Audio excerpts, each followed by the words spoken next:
Olá, amigas e amigos desse estado, do nosso estado do Rio de Janeiro. Como é que anda a saúde, hein? Será que as campanhas do governo federal têm sido bem planejadas e bem-sucedidas Brasil afora? Porque no programa de hoje nós vamos conversar com um biólogo sanitarista que já foi o número 1 do Ministério da Saúde aqui no nosso Rio de Janeiro. Vamos conhecer os problemas, as soluções e as alternativas para esse setor de suma importância para a população de um modo geral, né? Então, ficou interessado, né? Já sei, fica ligado aí que a gente volta já já. Estamos de volta com responsabilidade e aqui em nossos estúdios, ele que já foi diretor da Secretaria de Atenção à Saúde e do Departamento de Gestão Hospitalar do Ministério da Saúde, secretário municipal de saúde novamente de Duque de Caxias, diretor-presidente do Instituto Vital Brasil, diretor do Hospital Estadual Rocha Faria, do Hospital Estadual Pedro II, do Hospital Estadual Albert Schweitzer e do Laboratório Central Noé Núteus e desde 1976 trabalha como sanitarista na Fundação Oswaldo Cruz. Ai, vocês viram como é que eu fiquei sem ar, né? Porque ele é o experiente e reconhecido biólogo e sanitarista, Dr. Oscar Berro. Que prazer tê-lo em nossos estúdios e também para dividir a apresentação desse programa super conosco. Nós vamos trazer vários assuntos que eu sei que vai bombar.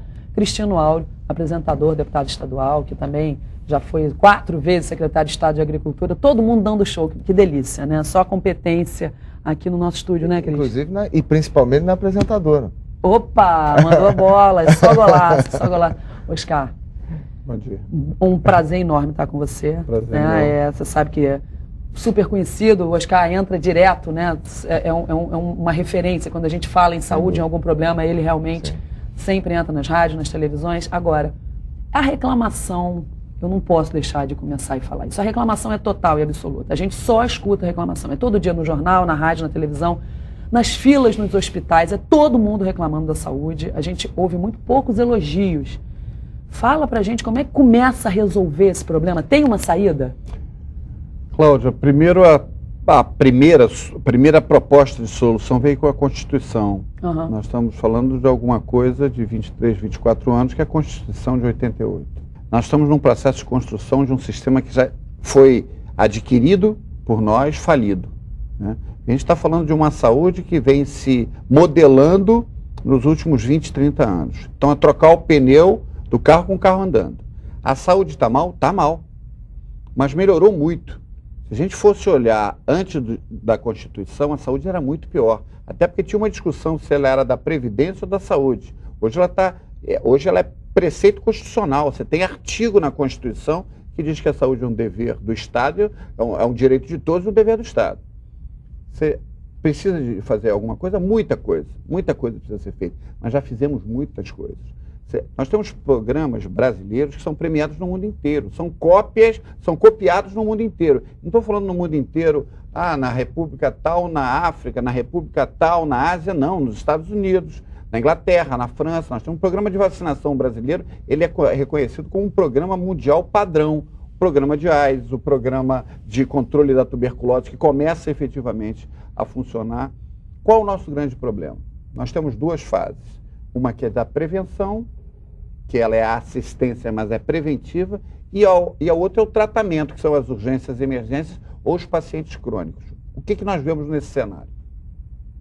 Os governos investiram pesado em hospitais de urgência e emergência, o Rio de Janeiro é um exemplo disso, e esqueceram de investir na prevenção. Então esperavam as pessoas ficarem doentes, ter que amputar uma perna por uma hipertensão, alguém ser infartado para ir atender e não evitar, num programa de prevenção, que as pessoas virassem cardiopatas ou, se já fossem cardiopatas, serem monitorados.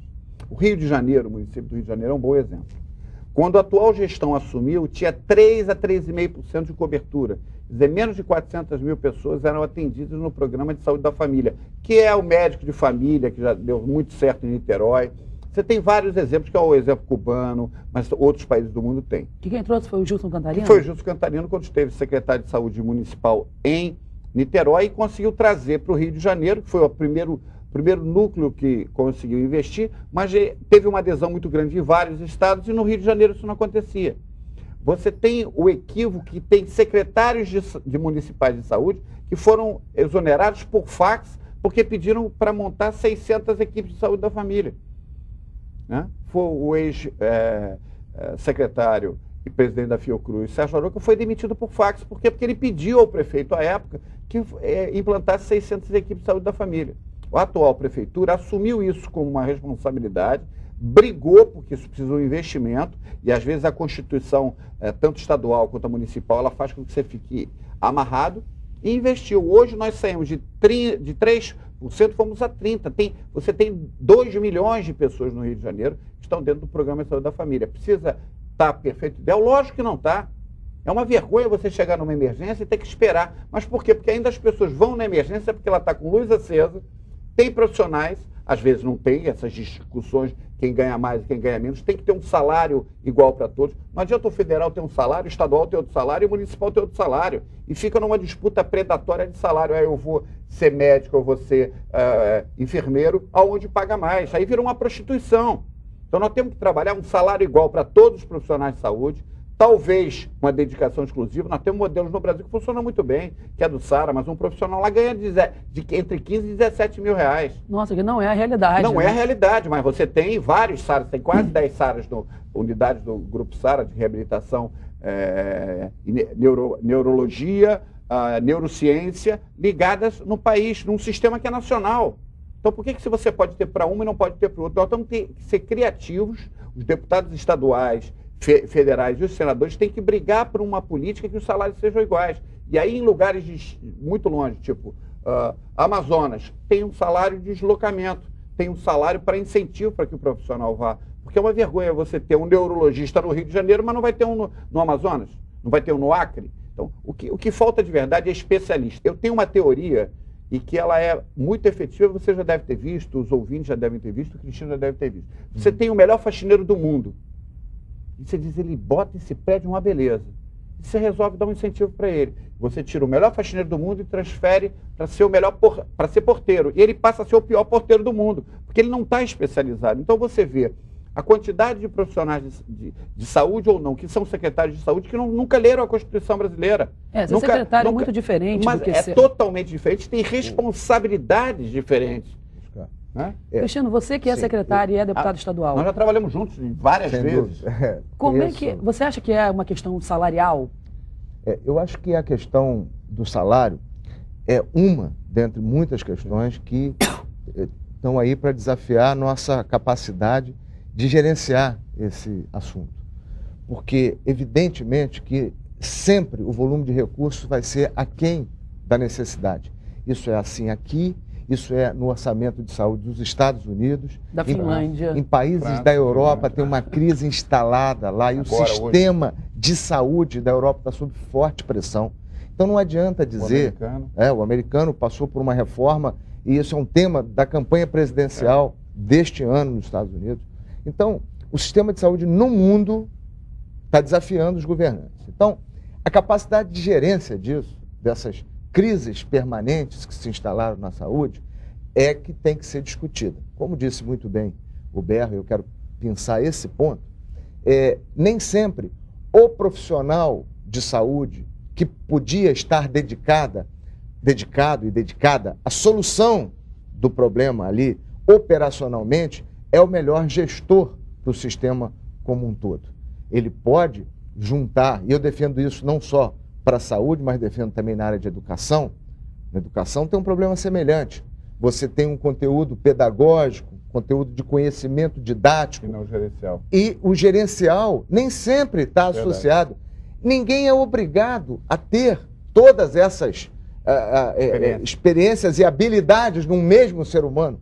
Então é provável que, juntando equipes multidisciplinares, com gente conhecendo vários assuntos, nós tenhamos uma solução. Aquela história que a gente sempre discute aqui, a máxima do ex-ministro Pedro Malan, né? Para todo problema complexo, tem sempre uma solução simples e errada. Né? Porque simples, mas errada. Simples e errada, porque todo mundo quer dizer, não, fulano, bota fulano lá que vai resolver. Não é cheio de técnico de futebol. Não né? é assim. Todo mundo. Todo mundo sabe de saúde. E outra situação que o Oscar colocou aqui muito claramente, e quem está em casa percebe isso. Outro dia eu conversava com um chinês, ele está aqui em missão no Brasil, e me dizia de uma região da China onde a poliomielite está lá instalada e você tem um processo, né, de crianças ainda infectadas e passando por um problema que hoje quem tem 15, 20 anos praticamente não vê mais, né, casos de deficiência decorrente. Agora, nós que temos aí na faixa... que está formado agora, que não vai ver um caso de poliomielite. Que não verá. Doença erradicada. Mas nós que temos 50 anos, temos várias pessoas do nosso meio, familiares, amigos, que sofreram o problema, sequelas, e o brasileiro tem uma memória muito curta.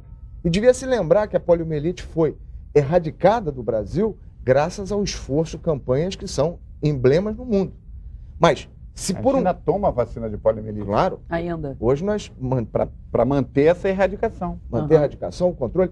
Agora, é importante lembrar que na prevenção, o Brasil, na imunização, campanhas de vacinação, nós fomos muito bons, mas como disse o Berro, em doenças crônicas evitáveis, nós nos perdemos nesse processo e geramos esse volume de atendimento na rede, uma rede que mesmo em processo de melhoria, ainda enfrenta essa compressão, e é difícil você falar isso para uma pessoa que está vendo o programa e está ou agora vendo o programa numa fila, ou está vindo de uma fila, porque, ou enfim, vai para uma fila. Ou vai. Então, não dá para explicar no curto prazo. Então, assim, medidas emergenciais, evidentemente, que precisam ser feitas. Eu vou confirmar aqui o que eu tenho visto. O governo do Estado, o governo do município do Rio, de alguns municípios do Estado, entrando para valer com seriedade na solução do problema da saúde. Agora, desgraçadamente, muitos dos esforços que são feitos hoje, o resultado só aparece... Daqui 4, 5, 6 anos. Isso é uma verdade. Aí não tem continuidade. Então, tomara que nós tenhamos aprendido e que temos continuidade aqui. Você tem um exemplo muito claro, que é a tuberculose. Deixa eu falar uma coisa. Que bom que vocês são claros e estão falando isso. Porque ainda bem que vocês têm essa tamanha lucidez. Porque quem está em casa seguramente está reclamando. Olha, eu tentei no hospital XYZ, não tinha emergência. Eu estou precisando do remédio tal. Eu tenho um caso especial, tenho que entrar na justiça para conseguir. Quer dizer, inúmeras. Eu conheço várias pessoas que escrevem para a gente. Aliás, gente, pode escrever. Ó, o nosso programa, nosso telefone, nosso e-mail. As pessoas escrevem reclamando, falam que não conseguem, que é muito difícil, que está tudo acabado. Quer dizer, é bom vocês esclarecerem e mostrarem o que já foi feito e como deve ser feito para melhorar. Vou voltar. Um exemplo. Tuberculose. O campeão nacional de tuberculose é o Rio de Janeiro. Ainda. 17 mil novos casos.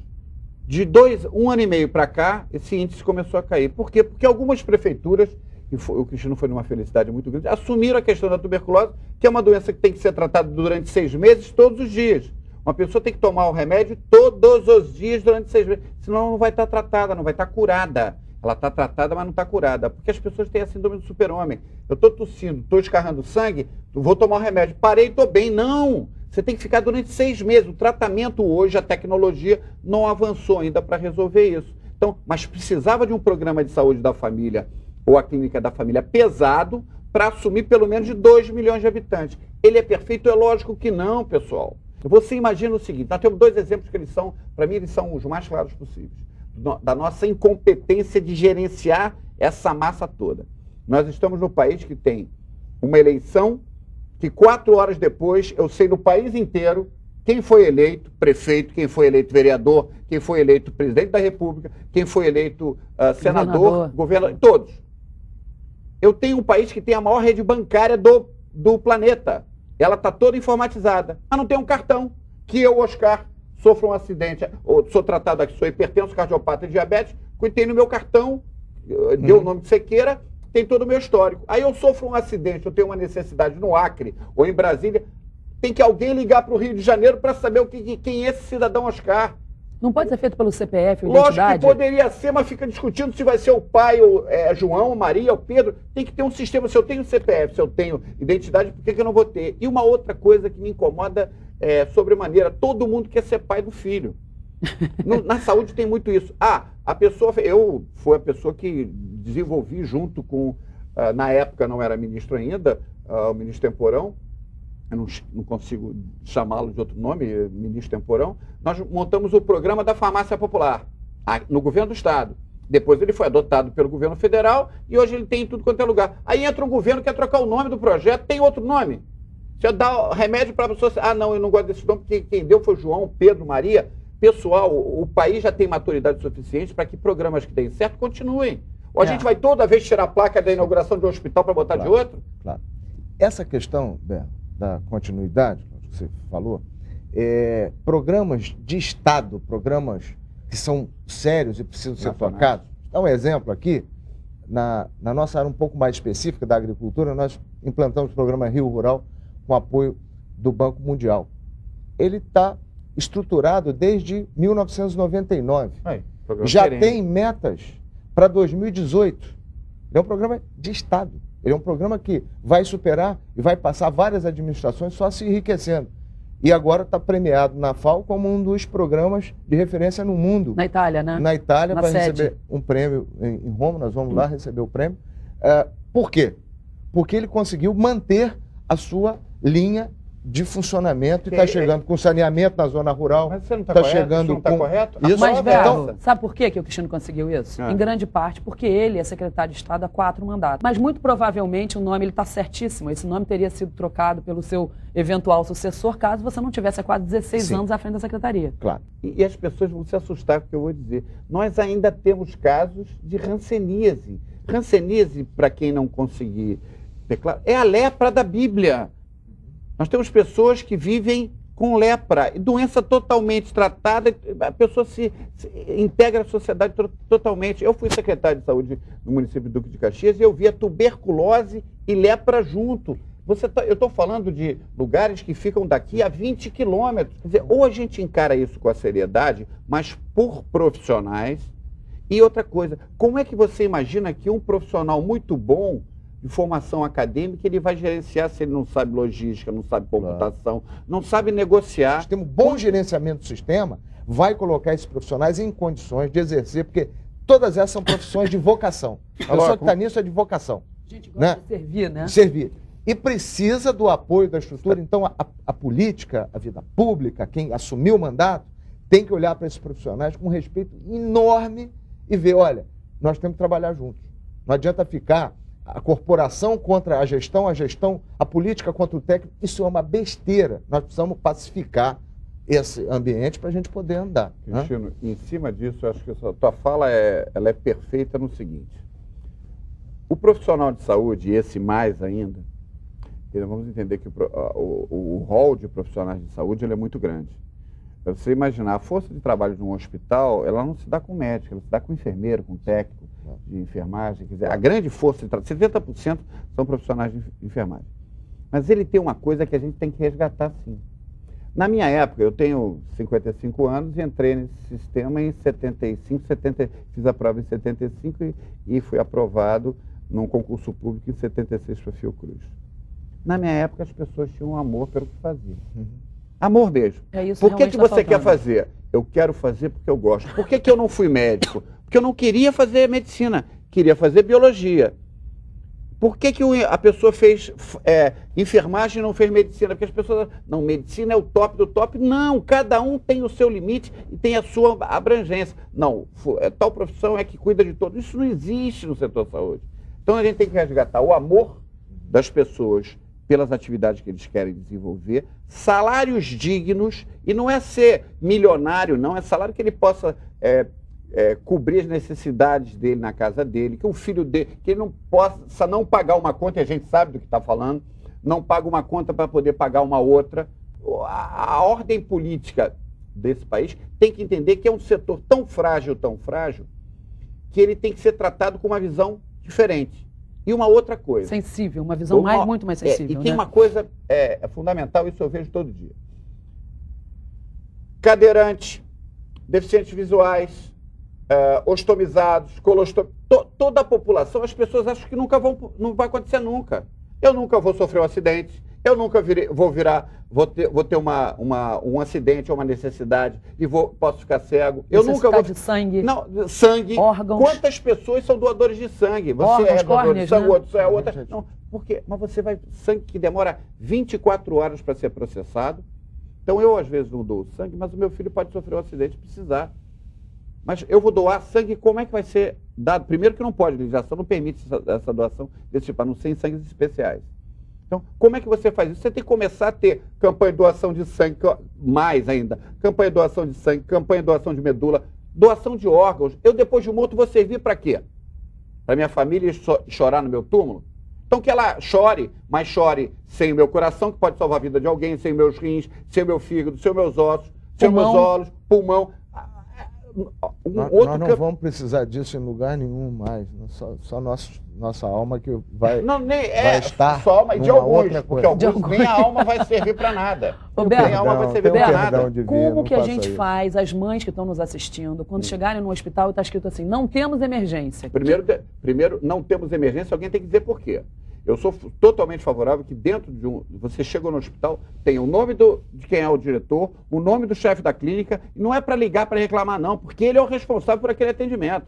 É uma vergonha que a gente ainda tem no país, que uma pessoa para sobreviver tem que ter 3, 4 empregos. Então, se ele chegou nessa condição, primeiro, por que ele chegou no hospital? Se a necessidade ela é básica, ela tem um conjunto, ela não tem que ir para o hospital de emergência. Você vai para alguns hospitais, o que o senhor está fazendo aqui? Ah, não, eu tive febre. Não tinha que estar ali, ele tinha que estar numa UPA. No desenho original que foi construído a UPA. O desenho original construído a UPA era para ficar até 72 horas. Quando foram trabalhados os programas de governo das pessoas que propuseram, e entre elas o Sérgio Cabral, eu trabalhei nisso. Né? Só que aí os outros sistemas não andaram, aí sobrecarregou. Onde tiver fila é porque tem atendimento. Ninguém fica numa fila de um lugar que não vai ter atendimento. Não são loucos? Agora, as pessoas têm que ser priorizadas. Tem pessoas que fazem a classificação de risco. Elas olham na fila e tiram. Ah, vai passar minha frente? Não. É preferível atender aquela pessoa do que aquela pessoa venha a morrer. Eu dou treinamento e dou treinamento todas as semanas em vários lugares do Brasil e fora do Brasil. E eu faço algumas perguntas e eu vou fazer para o nosso ouvinte. Se você estivesse atendendo alguém, não estou dizendo que você seja um profissional de saúde, mas pode estar numa recepção, e chegar uma pessoa gritando ensanguentada e uma muda sem estar ensanguentada, qual é que você atende primeiro? 80% vão dizer o ensanguentado que está gritando. Não, você tem que atender o outro, porque o outro não está gritando, porque pode estar com as suas vias respiratórias obstruídas. Então você tem que salvar o que não está gritando. Então, existem algumas lógicas que o profissional de saúde tem que ter. O que eu digo para todos os profissionais de saúde é o seguinte: atenda os outros como você gostaria de ser atendido ou sua mãe de ser atendida. Se a gente começar a usar essa lógica, a gente muda. E outra coisa que é fundamental, treinar. Treinar, treinar, treinar e treinar. A gente tem que ter um treinamento constante. Constante, uma educação permanente e educação à distância. Eu preciso ir para uma sala de aula? Não, eu entro no computador e eu quero saber dengue. Quando eu fiz uma aposta que as pessoas disseram, não, isso não vai dar certo. Quando eu fui secretário de saúde do Duque de Caxias, eu tinha índices altíssimos de dengue. E resolvi isso, sabe como? Botando uma garrafa de água com soro de reidratação oral lá dentro, que era mudado a cada 6 horas pelas nutricionistas da rede, e abaixei de um mês para outro, assim, abruptamente. As pessoas diziam, por que não está morrendo mais ninguém? Até porque as pessoas dos outros municípios iam para Duque de Caxias para que fossem atendidas. Por quê? Porque eu fiz o que hoje o governo do Estado está fazendo, o que o governo federal está fazendo. Existem soluções simples, sim, mas tem que ser pensadas por alguém que está lá. O diretor do hospital que não vai numa emergência, ele é diretor de quê? Só para ganhar o salário? O chefe de uma clínica que não vai atender o paciente. Tem chefes de cirurgia, do público. Não estou dizendo aqui no Rio de Janeiro não, que tem medo do público. Você tem medo de quê? O diretor e o secretário de saúde tem que estar dentro do hospital. Deu problema, Se não procura outro emprego, o prefeito daqui do Rio de Janeiro é um bom exemplo. Deu problema, meia hora depois ele está naquele problema. Claro. Cristiano, muito ágil, tem beijo para alguém? Tem algum recado para quem está em casa? Uma temática de saúde, né? O meu beijo aí e o meu reconhecimento para os profissionais da área de saúde pelo esforço enorme e por todo mundo que está envolvido de coração e de verdade na solução desse assunto tão importante para todos nós. Quem quiser falar contigo? Está aqui embaixo, cristinoauro.com.br. A gente conversa lá. Beleza. Berro, rápidas palavras. Eu só gostaria que as pessoas que criticam o setor saúde primeiro trabalhassem. Se são profissionais de saúde, que bota a mão na massa aí para algum lugar e dizer que está tudo ruim, sempre propor uma solução, eu acho que é muito covarde. Alguns até já foram do setor saúde e hoje fazem pouco pela saúde e com a saúde. Como Cristiano, quero parabenizar todos os profissionais de saúde, que embora precise fazer muita coisa, melhorou muito. Né? Eu acho que se a gente pudesse pegar bons exemplos, podia pegar o Rio de Janeiro. Porque no mundo, 2 programas de saúde da família são considerados exemplos.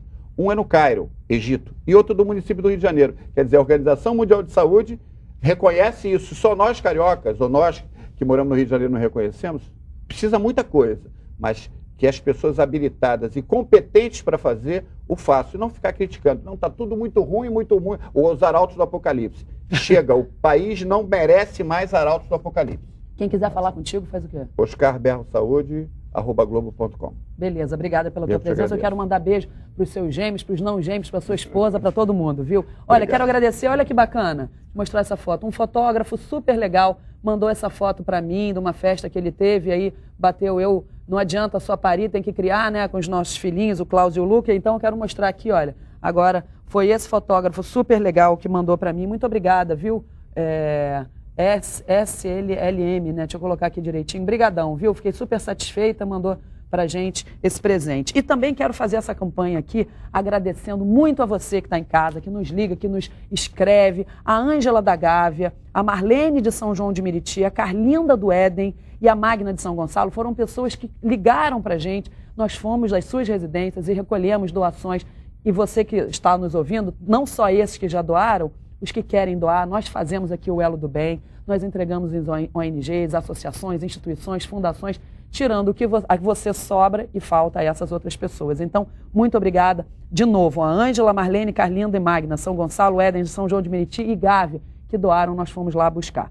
E também quero lembrar a você que o Grupo Pão de Açúcar fez essa parceria sensacional conosco. Nós já estamos começando a ter resultados disso. Vamos trazer aqui um dia todo mundo, todas as pessoas com quaisquer tipo de deficiências, tanto visual, auditiva, locomotora, né? A pessoa que tem problema de locomoção, que estão conseguindo se encaixar em vagas dentro do Grupo Pão de Açúcar de trabalho através do nosso programa. Então, obrigada, Grupo Pão de Açúcar, pela parceria. Se você conhecer algum deficiente de qualquer espécie, ligue para a gente, que nós vamos, então, fazer essa conexão. Tá bom? Muito obrigada mesmo, ficamos muito gratos. Obrigada ao Dr. Oscar Berro, ao Cristiano Auro, com quem eu dividi a apresentação desse programa, e a você, que nos dá a honra e o prestígio da sua audiência. Participe das nossas campanhas, está tudo dando certo, gente, está tudo melhorando, nós estamos contribuindo, ainda que com aquela gotinha do bico do beija-flor, para fazer um mundo melhor. Fiquem com Deus.